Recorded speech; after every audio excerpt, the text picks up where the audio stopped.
I am Dr. Suggs, Duchess of Cybersecurity. I'm trademarked here in the state of Florida.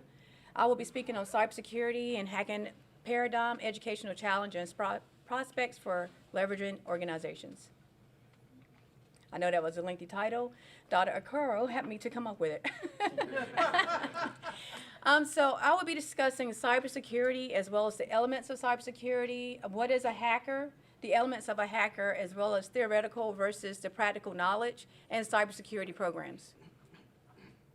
So a little bit about me. I have a doctorate of science in cybersecurity, a master's in project management, as well as information assurance, networking and communications with a concentration in information security, focus on cryptography and terrorism, a master's in business administration, and then there's my bachelor's of science in psychology.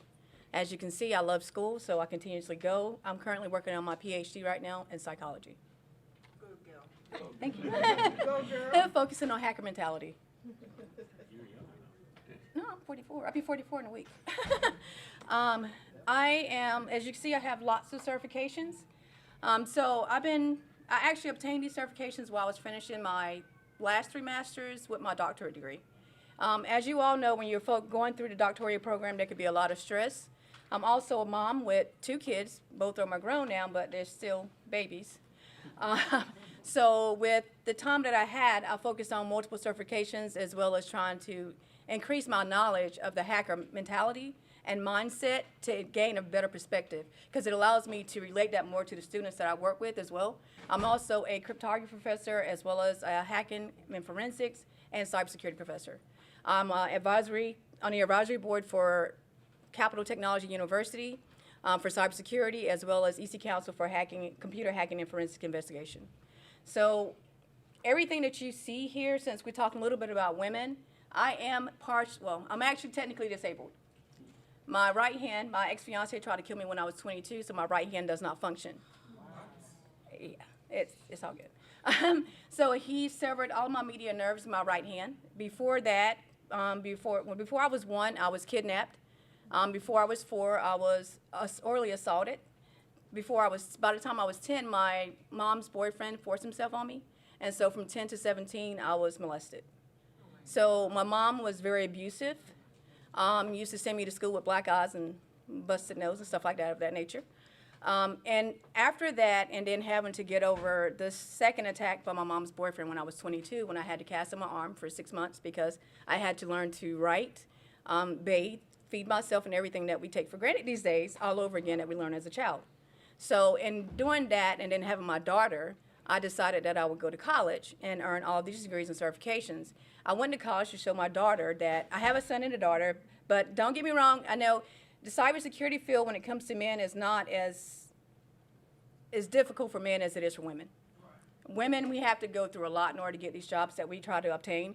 Our salaries are a lot less, and we have to take a lot of crap, so to speak. So I went to school to show my daughter that anything is possible regardless of what you've been through in life. So throughout my cybersecurity career, I've been harassed verbally as well as physically, and not just at regular companies as well as Fortune 500 companies, some of the most top companies we talk about today. And going in this field and learning how to handle myself and manage myself, by the way, I am a kickboxer, so I can handle myself a lot better now. But going through all of that to become the person I am today is what makes me the Duchess of Cybersecurity, because I refuse to take no for an answer, and I do what I want to do, and I don't let anyone stop me.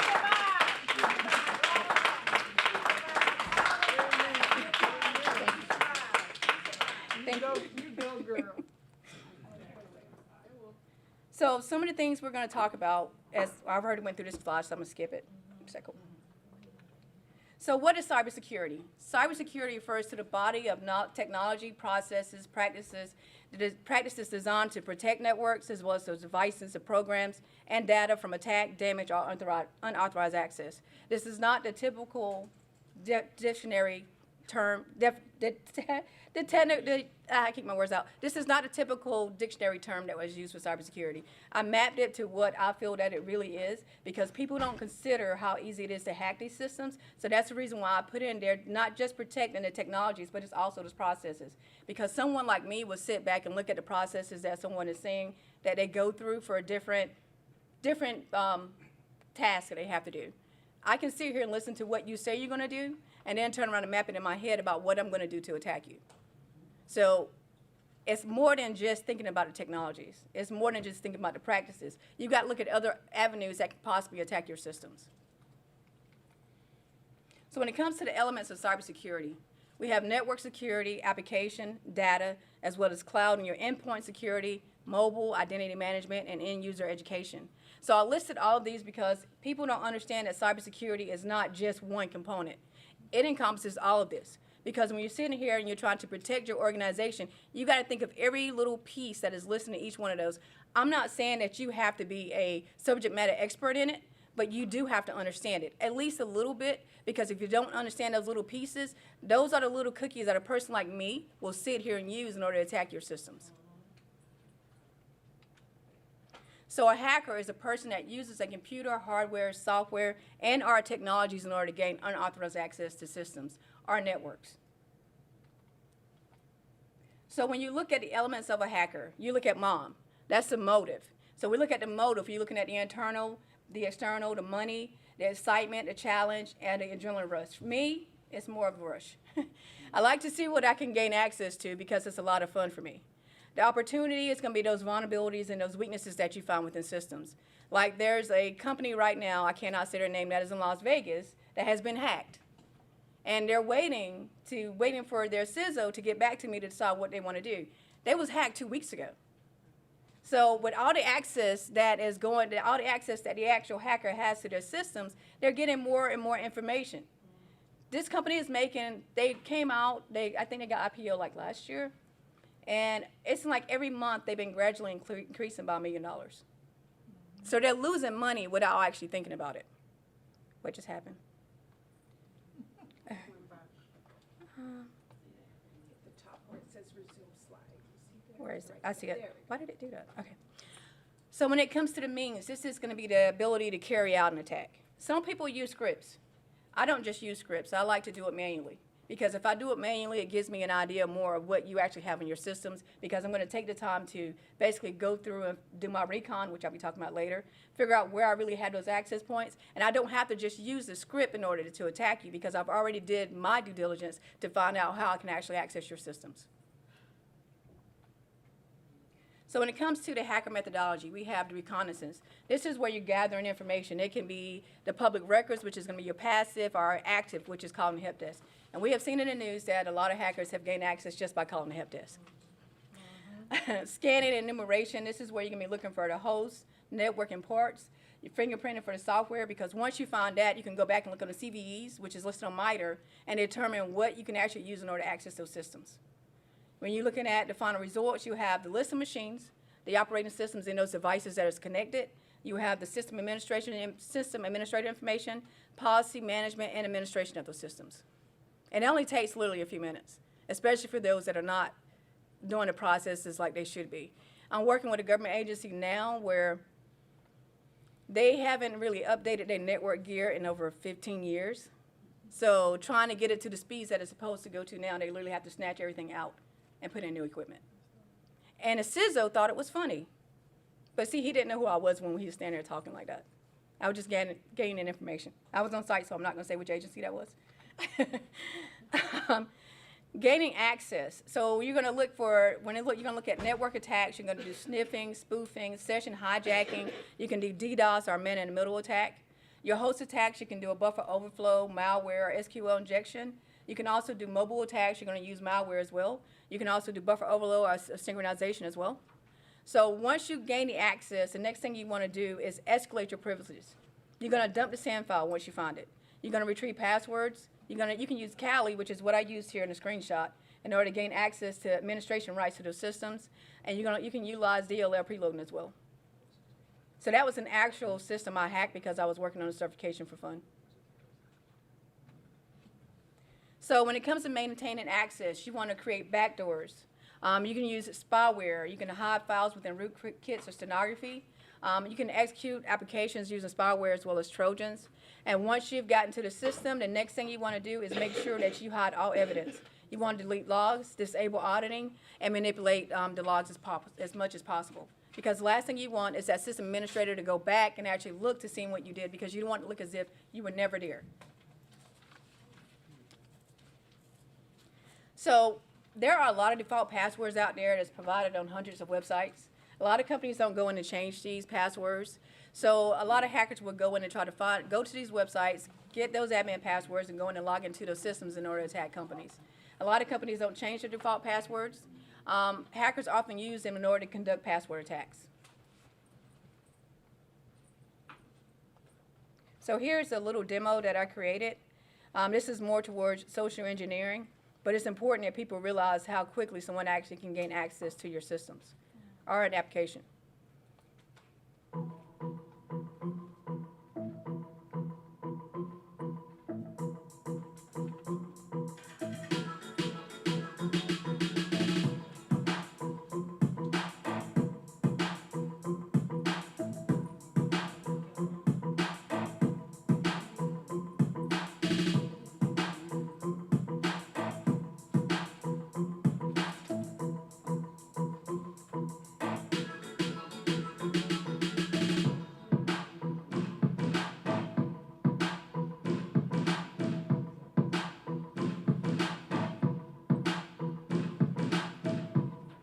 So first I have to turn Apache on.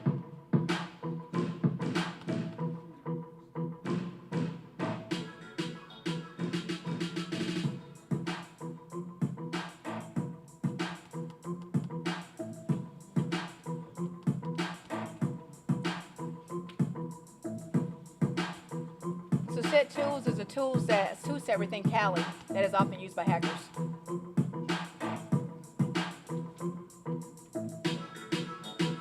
We're doing a social engineering attack.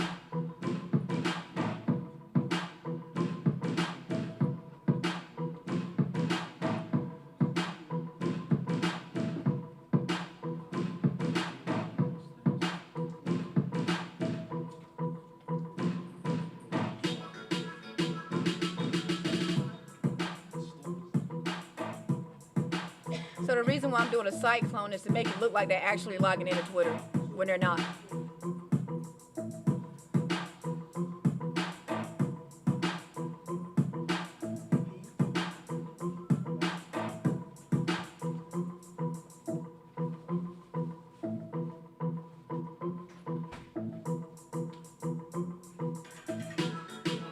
The IP address is necessary for the next part that I'm about to do in order to create my actual link.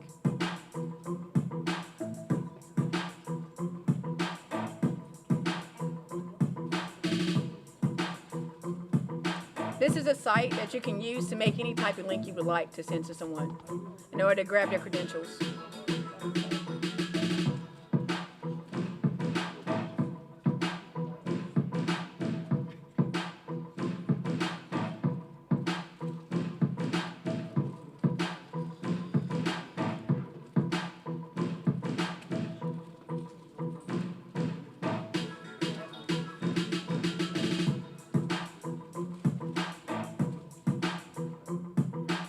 I need that URL to make a copy of it.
you all see what that link looked like.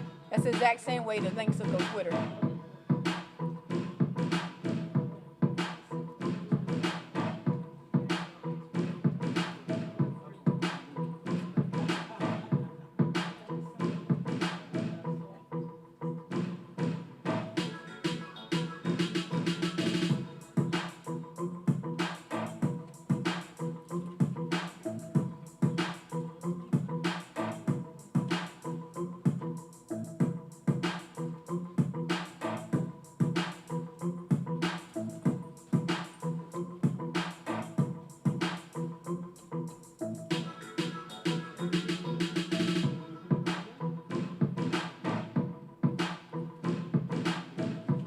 One thing I learned is people like seeing a little bit of drama. So if you put something like that on the end of a message, they actually click on the link.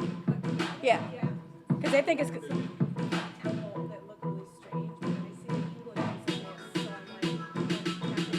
like, Exactly. okay, yeah.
So now we have their username and password.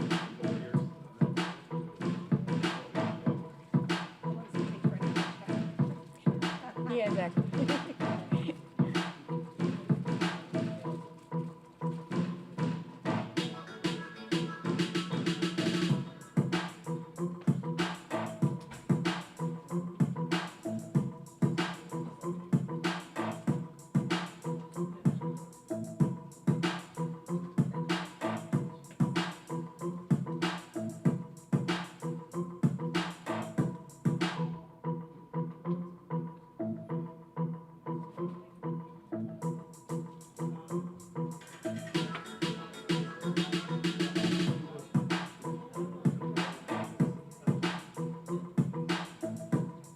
And see, now you see I now have access to their account.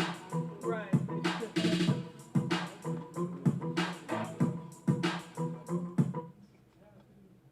I didn't want to start it again. So now you see how easy it was to actually hack that account. Just by Approximately, how long can this take you to do? To Say- hack that? to hack that, Yeah, how long? 10 minutes 10 minutes. or less. Because all you have to do is turn it on and then send a link and wait for them to click on it. And they normally will click on it because it looks exactly the same way it would on Twitter. Yeah. Yeah. And then you just copy their password and their username and password, you can go in and change it. There's also apps like that. There's other apps that you can use like that for mobile phones as well, where you can actually follow their GPS, get their text messages and pictures, emails, and contacts list. So you have an idea what the Russians did? Yes. She just posted one thing about 2-3 days ago. Those people that the company was hacked and they're looking for $650,000 for them to release the information. Yeah, they paid it. You're talking about 600,000, right? Yes. Yeah, they paid it. They paid it? Yeah. How long do you believe that the Russians have been compromising our system? A long time. Long. Yeah. And China is our biggest threat, but yeah. And do you think we are doing anything to prevent that? No, we can't. No. What? Is it question time? They're trying, but they're not trying hard enough in the US. That's the way I feel. Because you have to have the talent, and you have to, Exactly. yeah, when you try to get the talent in, a lot of these companies and these agencies don't want to pay for the cybersecurity training. So then they go out there and they try to get it by themselves. And all thing they do is read a book, and they read a book and pass, but when you start asking them simple questions, they can't answer them because they just want the book information. So it doesn't help. Is it question time yet? No. Oh. So which means we're actually vulnerable for the 2020 election? Oh, gotcha. Yeah, You're- no doubt. You're Yeah. open to it. You're open. Mickey Mouse will win this year. Can you Okay, finish so that it will start with question time. deep fake the algorithms to totally compromise and alter videos, speech and videos, so that you can't distinguish between the two? I haven't looked at that deep enough. Okay. Yeah. I need to look at it a little bit more. So, because I am a CEO of my company, a lot of my time has been going towards that, which is, I had told Dr. Arcara, that's a lot of reason why I stepped down as department chair for the University of Cumberland, because I was department chair for computer and information sciences. And I realized that all my time was going there when initially we agreed that they knew I do speaking engagements and they know that I run a company, that 40 hours a week was fine, but it turned into about 80 hours a week, and that was too much. So I stepped down, but I still teach crypto for them, but that's it. But I am on advisory boards, and I just recently joined the one for National Cyber Watch, which hasn't been posted yet for those that follow me on LinkedIn. So I'm trying to do other things, and I'm working on a few certifications this year because as I was talking to the guy in the hall, you have to stay sharp. So that's the reason why I'm always going out to certifications, because I read the book, but I read the book again, and then I'll sit there and do some exercises to kind of, give myself a better thought process for it. Because if I can't read it and explain it to someone else, then I didn't learn material. You think one of Are our you most done? vulnerable Excuse me, can she finish before the question time? Let her finish. one of our most vulnerable areas for attack is our grid system It in the is. country. Yeah, I'm trying to work with a company now that's trying to do that a lot. Has this been recorded? This has been recorded. Is this gonna be shared? Do you want to finish your paragraph? Well, Yeah, let her finish. I'll just answer this question. There's a lot of government agencies out there that is working on the grid, but problem is there's a lot of things there's processes that are not being done because they don't understand how to do it. And if you want to talk to me about it off this, we can, but there's a lot of processes that's not being done, and it's because they don't understand how to do it. So a lot of you are government, right? You know what ATOs are, right? Mm-hmm. Well, there's a problem obtaining the ATOs now. I'll just stop here. Yeah. So I feel like there should be theoretical and practical knowledge when it comes to cybersecurity programs. So the theoretical will explain the why, give you deeper understanding in the reasoning, and it also builds the context as well as logic reasoning, and it helps to set the strategy. So when it comes to the practical, this is going to give them experience. It gives them a deeper understanding. It gives them the chance to acquire specific techniques and hands-on experience. So a lot of universities, all they really have is just the theoretical side. They don't want to throw in the practical side, when I was trying to get them to do that at other universities.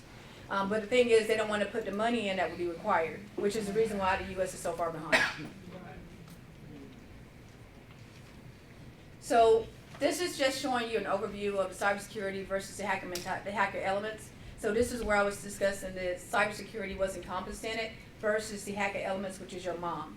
And this is where we was discussing the hacker methodology for the reconnaissance, scanning, enumeration, gaining access, escalating privileges, and maintaining access, and then hiding all that evidence. So each piece that you see in hacker methodology, this is what someone would do within the cybersecurity side. So we have to understand those sides in order to actually properly generate an attack. So cybersecurity programs should combine theoretical and practical, as I was saying. They should budget for these programs, which a lot of universities don't have the budget for it. Even though there are multiple grants out there they can apply for, but they don't. They should offer real-world experiences. They should be able to work with industry leaders. Allow these programs to be mapped more towards the future and start referring to old technologies and software. Think outside of the box and allows create simulators that students can go in and use. Like EC Council has a lot of simulators that you can go in and use for your certification exams, which gives great experience. But I feel that there are more out there like SANS give great ones as well, to give you more of a better outtake, to not just understand the theoretical side, but give you the practical side to get in order to help you get a job out there in the field. So we talked about how cybersecurity is always changing. It's not a project. Hackers are constantly growing. Understanding the underlying concepts enhances your knowledge. The programs need to provide theoretical and a practical knowledge. Programs should include courses for each of the elements discussed within cybersecurity, and they should learn to think like a hacker. It changes the way an individual can protect organizations from attacks. Sorry. So the reason why I like to go through all of that, because typically I thought there was going to be a lot of students in here. But you all are you're all doctors, right? Just about everyone in here is. We're always students. We're always learning. Yes, we're always, So I was trying to give a little idea to get students to kind of think outside of the box so they can see how fun hacking can be, but I also try to get them to be a white hacker so they can try to help protect organizations and not attack them. But if they gain a better understanding of the how, when, and what, and how to take care of that actual attack, to lay things out in a layered approach, it'll give them some ideas of how they can actually protect an organization. When you go out in an interview for these cybersecurity positions or cyber hunt and all this stuff, if you don't understand those little pieces, you're not going to pass the interview phase. I know, because I'm interviewing people for that, and it's kind of scary. But you have to be able to get students to understand each side of it so that they can actually gain jobs in the field to help protect the U.S. Because we are constantly under attack. And the reason why we're under attack is because we don't know how to properly secure organizations. We throw Band-Aid patches on stuff. Just a simple Band-Aid and let it go. I worked for one company, I can't say who it was. I left them because of this. There were some systems that was going out to Okinawa. They was patching and updating these systems, right? So they patch one section, send it out to Okinawa. After I specifically said you have to test each area because one patch can screw up something else. It was 1,024 vulnerabilities. There's a hotel chain out there right now that has 124,000 vulnerabilities, and I will not say who they are.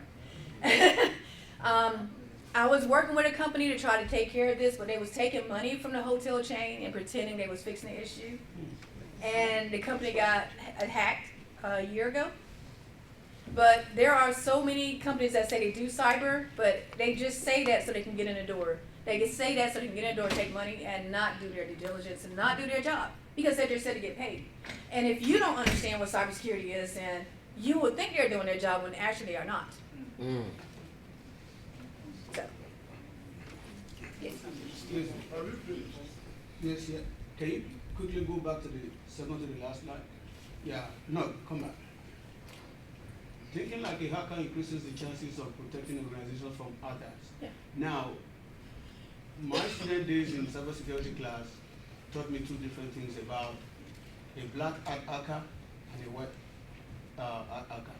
Now, the white hat hacker kind of remorse a little bit.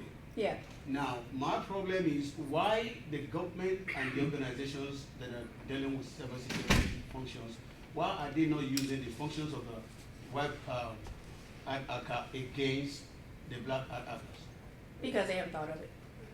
The what? They haven't thought of it. And even when I try to discuss this with them, they have no plans of it. The government want to keep things the way it is. They don't like change. Because, oh my God, if there's one little change, everything falls apart. No one wants to learn anything new. They don't want to do anything with new applications. They don't want to have the extra security because they want things to be simple. And simplicity means there's less security. The follow-up question is there any school of thought whereby the white hackers can be nurtured differently from what the black hackers know? Say that again. I'm trying to draw differences between the two.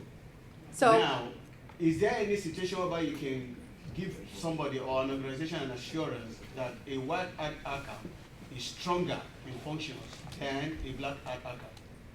that's difficult. So you can sit here and ask a white hacker as many questions as you want to, but see, the thing is, a black hacker will sit here and dig deeper to gain more understanding and other avenues they can use in order to attack you.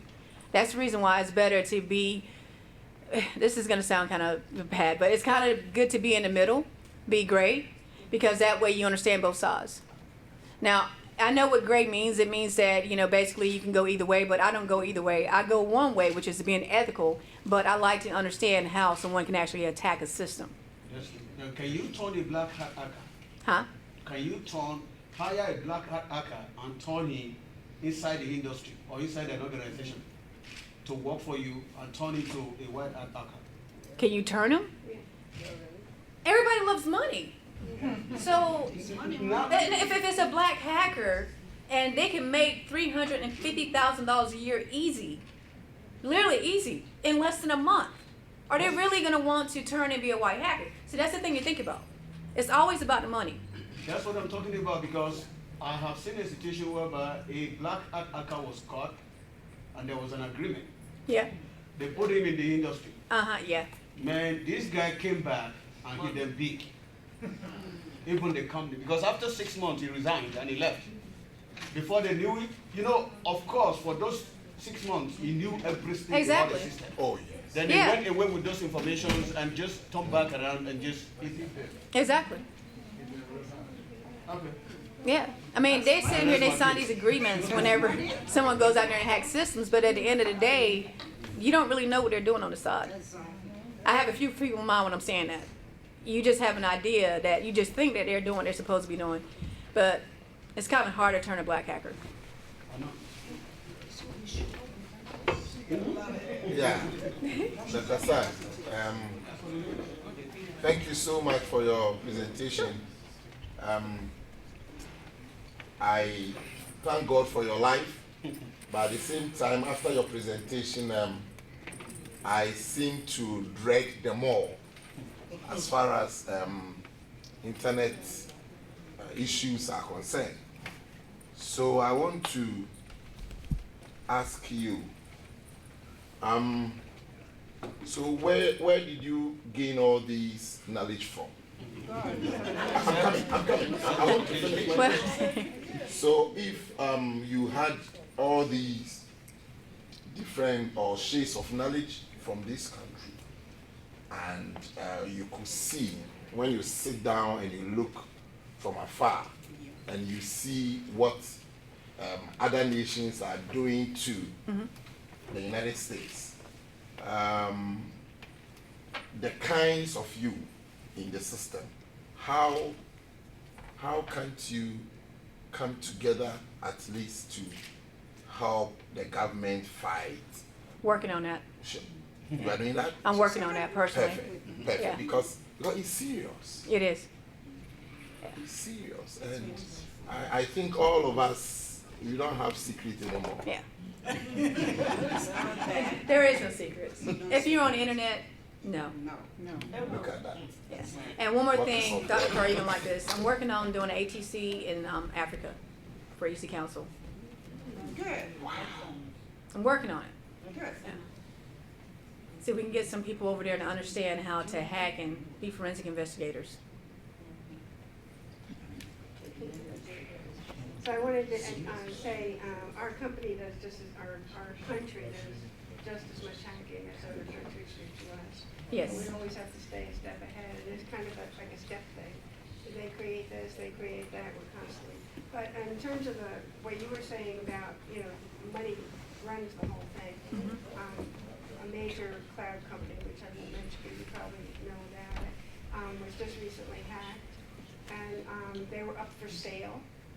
So they were asking buku dollars, but in order to bring their price down, they paid one of the guys on the inside, one of the tech guys on the inside, to hack, and then it brought the company's whole reputation back down so that they could buy the company real cheap. Oh my God. Yeah. I'm wondering if I saw that somewhere.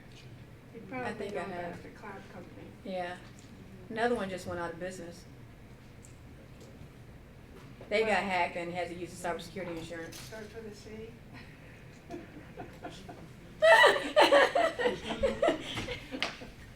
Yes. Yeah. My question is why, because America, the United States is not the victim in this matter. America is also hacking other countries. Now, why do they want to just had. Why is it that, why do they want to play second fiddle in times of, checking this cyber war stuff? You said why won't America, basically why won't they beef up the cybersecurity is what you're saying, right? Yeah, why can't they? 'Cause it costs money. Be a bit offensive about it. It costs money. And America is the richest in the world. Oh, no. No. No. Used to be. Yeah, exactly. No, that's not what Trump said the other day.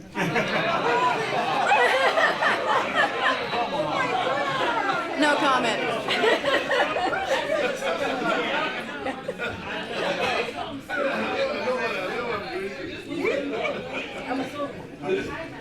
Not to get political, but in your view, which president in recent times has been the most proactive of getting ahead of the curve, if it's such a thing, or being proactive, I guess? Being proactive when it comes to cyber? Yeah, cybersecurity. Which administration do you think has been better than others?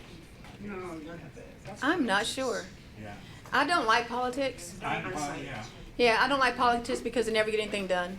I feel like politicians are mainly just snakes. They'll take candy away from a baby. I saw a politician that actually said that. So I don't really follow politics too much. I look at it for as much as I need to, but other than that, I don't do politics. Could you put it in time slides, maybe from the 90s to the, and that type of thing? When it came to cyber? Yeah. Well, of course, I know the technology's expanded so Exactly. so unbelievable. But that's the thing. They didn't want to throw a lot of money towards cyber. They would throw money towards like going to war. For some reason, they always want to go to war. I hate to say it, but it's true. But when it came to cybersecurity, there wasn't a lot of money that was spent there. Maybe they're all kicking the can down the road. Yeah. That could be. Exactly. Because that's what I've seen. Following up on that, this is kind of a big area, obviously, cybercrime, a lot of organizations, banks are spending a lot of money. Even as individuals, we spend money on LifeLock and doing this, changing passwords every week. And, Didn't LifeLock get hacked? huh? All these companies are getting hacked. I mean, Yeah. I guess we're looking at this as white collar crime. Is the government spending any money? I just look like you interview people from various banks, it's like, oh, nothing happens to these people. We even identify them, nothing happens to them. Yeah. Are they just getting away with this? Is anybody, Pretty much. the FBI investing any time trying to? They say that they are, but lately the main thing I see them investigating is Hillary's, so I don't know. Especially if it's an internal thing, they get away with it. Yeah, they get away with it. It's become an easy kind of occupation to get into. Yes. It's become a business, A right? business, yeah. It's so Yes, thank you. You're- For that very good, but mind-boggling presentation. You know now that internet is driving all the disciplines. Yes. In science, in education, in commerce, and so forth. Now your presentation is really the whole dynamic. Now, in your CV, one of the issues, one of the certifications is that you are certified ethical hacker. Yes, I should teach that. And the way you define hacker is gaining unauthorized access on body technologies, processes. Yes. If you get unauthorized access, Yes. and That's what I then- talked about in the and then you become a certified ethical hacker. Do you explain for me this? How does then you become ethical and then you are certified? Oh, it's a certification through EC Council. So you take the course, you go through it's like about 6 weeks. Technically, it took me 4 weeks for both of them because I did a CHFI and a CH. I literally bunkered down in my office with a book and my laptop for days. But the CH, you go through, you learn how to possibly conduct a hack. You learn about exactly what I was talking about, the hacker methodology, the different steps that you go through in order to gain access. Now, when it comes to the ECSA, which is the one I'm working on right now, that is a little bit more in depth than the CH because you actually have to hack 10 systems, but I actually hacked 12. So now I'm at the test portion where I need to sit back and do that. But for me, I felt like the ECSA was better than the CH. But you can't do the ECSA without doing the CH. What I'm saying is that you become a certified ethical hacker. Uh-huh. And hacking is gaining unauthorized access. Yes. to either process and technology and so on. Yes. Now, where is the boundary? Are you doing it to disadvantage that entity? Are you doing it for your personal gain? Are you doing it to give it a competitive edge for that? I wanted to see the boundary in terms of ethics. Where do you stop and where do you do? Because this information you get will definitely be helping another entity or yourself as an individual. Right. How does it then become ethical? So are you My asking me, since I got the CEH, am I ethical or not? Is that what you're really saying? That's what he's saying. That's exactly what it is. I am ethical. I mean, I teach this for a living. I teach it for a living because I believe in the U.S. This is my country. I was born here. And I want to protect it as much as possible. Perfect. Even if others do not want to do the same, I can still do my part. Excuse me. Okay, what do we do about these credit card companies and banks? They are saying that they are protecting us, so does that mean they are not really doing anything? They're doing the best they can, but when they get hacked, they will give you one of those, that little life thing for a year where they monitor your credit. That's the best you're going to get. That's what I was waiting for, so I'm here with my credit card, because I got 3 times charges from software, and I don't lose my account. Yeah. So I find out that all of a sudden it comes up on my cell phone that I have some charges. So you used something that you shouldn't have. You went to a site or either used a gas pump or something like that. Something like that. And they stole your information.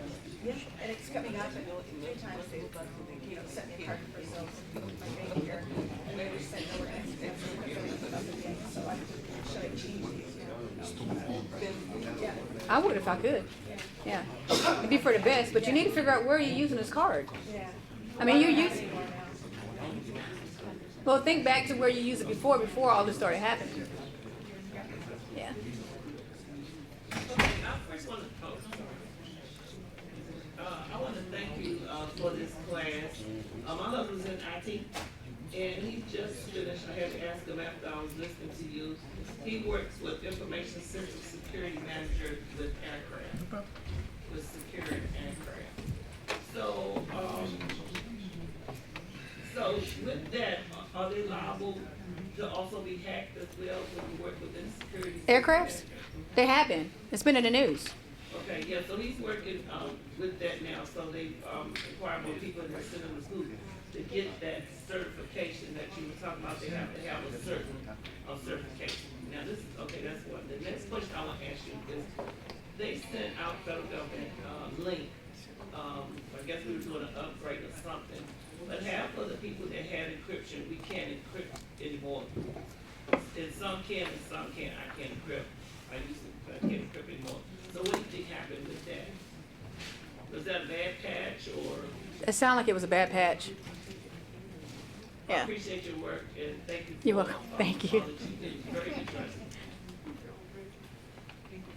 I teach a course called Living in the Information Age. Several of my students are interested in becoming cybersecurity officers, but specifically I direct them to the website ONET that's supported by the U.S. Bureau of Labor and Statistics.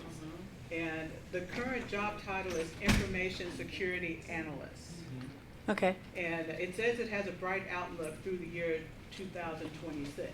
Well, for information, for that position, now they're saying that they should have the ECSA. Yeah. Okay. And getting that certification, they would have to do the CH first before they could actually do the They ECSA. have to do CH first. Yeah. Because they're looking at data a lot. Is there a professional association associated with this position? With the position, just Well, to, is there a professional association of information security analysts or cyber Oh, no. security officers? no, they can join the regular organizations they have out there. Like there's women in cyber jiu-jitsu. There's a few others. There's also women in IT. You hear me calling out a lot of the ones about women because those are the main ones I've looked at. But there's also a website that I found recently that lists a lot of different organizations out there that people can actually connect with. Now, if you want that link, I'll give it to you. But I will say, I have not had a chance to vet every last one of those links because some of them are a little shady. So I'm still going through that site. And so I haven't shared it with people because I want to make sure it's on the up and up before I start giving them a lot of links to that site. What professional association are you connected with? Mainly EC Council and EC Council, and I think that's pretty much it. Yeah. Yeah, I do a lot of stuff with EC Council, and I do some stuff with CompTIA. I'm working on expanding, but the thing is, I don't have enough time to do everything that everyone tries to get me to do. So now I'm at the point where I'm actually turning down speaking engagements. Because trying to do speaking engagements and do all the traveling is making it very difficult for me to continue to stay aware of what's out there, and for me to continue doing my certifications, which I like to do. Because if you're going to be in this field, you're always learning. You don't get to stop. You don't get to take a break. I was actually pre-med, and I switched to cyber. So it's a field where you're always learning, which is the reason why I switched to it, because I felt like with pre-med, things pretty much stay the same. I mean, new diseases and stuff like that come out. You're saving lives, yes, but with a computer, it can die, and I can bring it back, but with a person, I can't. So I have a lot of female military students who are pursuing this profession, and I need resources for them. I'll give you my business card. Thank you. You're welcome. Yeah. Once again, thank you. You're welcome. Could you help us with some tips, at least tips for social media platform and also for our email addresses? When you're clicking on links, at least hover over it and look at the bottom to make sure it's what it's supposed to be. Make sure it's going to the site that it says it's supposed to be going to. Whenever you set your passwords, don't create a short password. Don't use a password. It's basically your child's name because that information is all over the web. Don't use your favorite song. Try to make it as complex as possible. And when you're getting these emails where they're telling you that you want something, please don't click on every last one of those because it's taking you to somewhere else where you don't want to go. Let's see what else. Stop putting your passwords under your keyboard. I've seen people do that, and it drives me nuts.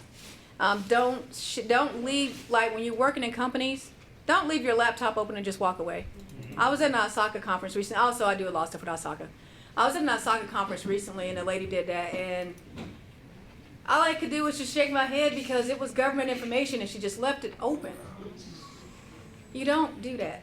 Log out of your laptop. Close it. Put it away. Don't just leave it sitting there for anyone to walk by to gain information. Because you can easily walk by and just and keep going. Yeah, people in hospitals always leave the forms laying out. Yeah, they fill out the forms and they leave them sitting on the chair. But I have a question. When a company's database is hacked or breached, how long is it before they have to notify the employees that they've been hacked so that they can close down their account? The problem is they don't find out in time enough where they don't find out in enough time that they actually were hacked. So it's already happened. It's already happening. Typically, they found out like sometimes 90 to 160 days later, and by then all your information is compromised. Don't they have to report a hack to some government? They're supposed to, but not all of them do because they don't want publicity. Weren't you just over there? Yeah. I have two questions. Okay. So, when did you switch from pre-med to cybersecurity? 2002? No, 2000. Yeah, it was 2002. In terms of like your college career, like what was this like? So undergrad or? I did a computer science because I want to understand codes, right? And then I went from that to trying to understand network, then understanding security. And then I learned that if you want to do all of this, a lot of these companies you work for, they want you to have project management, so I did project management. Then I needed to understand the business side, so then I did business. Then I did IA. And after doing all that, that's when I decided to do cybersecurity. So for my dissertation, I built a host-based system that can recover from malware using artificial intelligence. Okay. The reason why I was asking was because I'm a biology major trying to do pre-med, but my minor is computer science. Because in high school, like I already had certifications, relations to things like this. But do you think like our cybersecurity flaws in America is a generational issue? Because you know the video that you showed me? Like I was watching it and I was like, this is stuff like that I was able to do in high school. Yeah. Just by like looking at Exactly. on the internet. But people don't think about it. And then, like, So it do was you use just- Kali? Yeah, that's exactly what it was. And then I was like, to create a fake Twitter link for someone to click and then to gain their information. It just seemed like something that was pretty easy. It was. Since it was easy for me to understand at a young age, I thought it was like common knowledge not to click every link like that. No. But still seeing it happen, it's like, I was wondering if you think that it's just like the age that we live in, like, is it a generational issue? I think it is a generation issue, but I also think that people just don't think before they do stuff. Because they want things to be simple, and they think that people that are emailing them is actually people that's emailing them. And since you know cyber somewhat, you know that you can change the name to anybody you want it to be to make it look like it's someone that's sending an email. And so they just click on it without even thinking. And that's just the way people are these days. They don't think before they do stuff. Which makes it a lot easier for people like us. Okay, for us actually, most of us will work in universities and we have grants and all those. And they're connected to NIH or this government. You see, that's easy way, you know. You've already mentioned that the universities, they're not, you know, putting on more funds, you know, to prevent all this attack. Firewalls, they don't work. No. Even all these encryptions, they don't work. The computers I have, they're encrypted, but they don't work. But you gotta think about it, when it gets to the firewall, it has to decrypt. Exactly. Yeah. So what's your advice? Oh, God. Okay, yes. My advice is to make sure that, for example, when you're setting up your network, everything that you allow coming through the firewall is necessary. So they need to make sure that they only allow the parts and services that's required to keep things running. I know that sounds to make it really tight, but it keeps you secure. Most companies, they'll let everything flow through because they feel like it's necessary, but it's not. But the problem is a lot of people don't want to go through and actually figure out what hardware, what software they have running to figure out what ports and protocols and services is actually necessary. So they just let everything flow through, and because of that, it opens holes. Thanks. So, thank you once again. I asked very now, thank you very much. Again, what do you advise in terms of us to saving our essential documents? You know, sometimes we're saving the clouds and other. What is your take on those important areas where we can protect, save, and keep updating our documents so that they are secure and they are not subject to attack? Protection comes from the people. People got to understand that the devices and the software that they have in place can't do the job themselves. Even though you're using the cloud, you still have to make sure that you have things locked down the way it needs to be. You have to make sure that people that's gaining access, as well as make sure that you have all the patches and everything up to date like it's supposed to be. And also, even though they're using the cloud, they still have to make sure they properly do testing on every area, which is one thing that a lot of companies don't do. And it's the reason why they fall prey to hackers.